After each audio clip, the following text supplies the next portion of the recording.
ಬೆಂಗಳೂರಿನಲ್ಲಿ ಮೋಡ ಕವಿದ ವಾತಾವರಣದೊಂದಿಗೆ ಜೋರಾಗಿ ಬೀಸಿದಂತಹ ಗಾಳಿ ಈ ಮೊದಲು ಇತ್ತು. ಆದರೆ ಈಗ ಅರ್ಧ ಗಂಟೆಯಿಂದ ಬರ್ತಿದ್ದಂತಹ ಗಾಳಿ ಮಳೆಗೆ ಬೆಂಗಳೂರಿನ ಮಲ್ಲೇಶ್ವರಂನಲ್ಲಿನ PU ಬೋರ್ಡ್ನಲ್ಲಿ ಮರ ಒಂದು ಧರೆಗುರುಳಿದೆ. ನೀವು ನೋಡ್ತಾ ಇರ್ಬೋದು, PUC ಬೋರ್ಡಲ್ಲಿದ್ದೀವಿ. ಮಲ್ಲೇಶ್ವರಂನ PU ಬೋರ್ಡ್ನ ಆಫೀಸ್ನ ಬಳಿ ಇವತ್ತು ಬಂದಂತಹ ಭಾರಿ ಮಳೆಯ ಜೊತೆ ಬಂದಂತಹ ಗಾಳಿಗೆ ಮರ ಸಂಪೂರ್ಣವಾಗಿ ನೆಲಾವೃತ ಆಗಿರುವಂಥದ್ದು.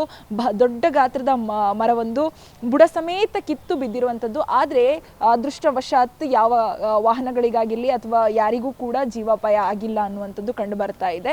ಹಾಗೆಯೇ ಈ ಭಾರಿ ಮಳೆ ಸಂಪೂರ್ಣವಾಗಿ ಬೆಂಗಳೂರಿನಲ್ಲಿ ಜಲಾವೃತ ಆಗಿರೋದ್ರ ಜೊತೆಗೆ ಸಾಕಷ್ಟು ಕಡೆ ಮಳೆಗೆ ಮರ ಬೀಳುವಂಥದ್ದು ಕಾಮನ್ ಆಗಿರುವಂಥದ್ದು, ರೆಂಬೆಗಳು ಮುರಿದು ಬೀಳುವಂಥದ್ದು ಕಾಮನ್. ಆದರೆ ಈ PU ಬೋರ್ಡ್ನಲ್ಲಿ ಸಂಪೂರ್ಣವಾಗಿ ಬುಡ ಸಮೇತವಾಗಿ ಮರ ಉರುಳಿರುವಂಥದ್ದು ನಿಮಗೆ ಕಾಣಿಸ್ತಾ ಇದೆ. ಆದರೆ ಯಾವುದೇ ಒಂದು ಪ್ರಾಣಾಪಾಯ ಆಗಿರಲಿ ಅಥವಾ ಯಾವುದೇ ಒಂದು ಹಾನಿಕರವಾಗಿರಲಿ ಕಂಡು ಬಂದಿಲ್ಲ. ಇನ್ನು ಈ ಮಳೆ ಸತತವಾಗಿ ಮುಂದಿನ 3 ಗಂಟೆಗಳ ಕಾಲ ಕಂಟಿನ್ಯೂ ಆಗಬಹುದು ಅನ್ನುವಂತಹ ಮಾಹಿತಿ ಕೂಡ ಹವಾಮಾನ ಇಲಾಖೆಯಿಂದ ಸಿಕ್ಕಿರುವಂಥದ್ದು.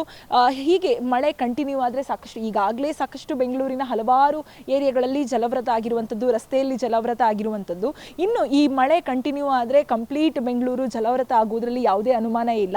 ಏಕಾಏಕಿ ಬೇಸಿಗೆ ಇನ್ನು ಮುಗಿಯೋ ಮುಂಚೆನೇ ಮಳೆ ಆರಂಭವಾಗಿದ್ದು ಬೆಂಗಳೂರಿಗೆ ಒಂದು ರೀತಿಯಲ್ಲಿ ಮರಗಳ ಈ ರೀತಿ ಧರೆಗುರುಳುತ್ತಿರುವಂತಹ ಮರಗಳಿರ್ಬೋದು, ಮತ್ತೆ ಭಾರಿ ಮಳೆಯಿಂದ ರಸ್ತೆಯಲ್ಲಿ ಜಲಾವೃತ ಆಗುವಂಥದ್ದು, ಅಲ್ಲಲ್ಲಿ ನೀರು ನಿಂತಿರುವಂಥದ್ದು, ಇಂತಹ ಸಮಸ್ಯೆಗಳು ಎದುರಾಗುತ್ತಾ ಅನ್ನುವಂತಹ ಭಯ ಈಗಾಗಲೇ ಪ್ರಾರಂಭ ಆಗಿರುವಂಥದ್ದು. ಕ್ಯಾಮರಾ ಪರ್ಸನ್ ಶಿವ ಜೊತೆ ಶಮಿ ಶೆಟ್ಟಿ.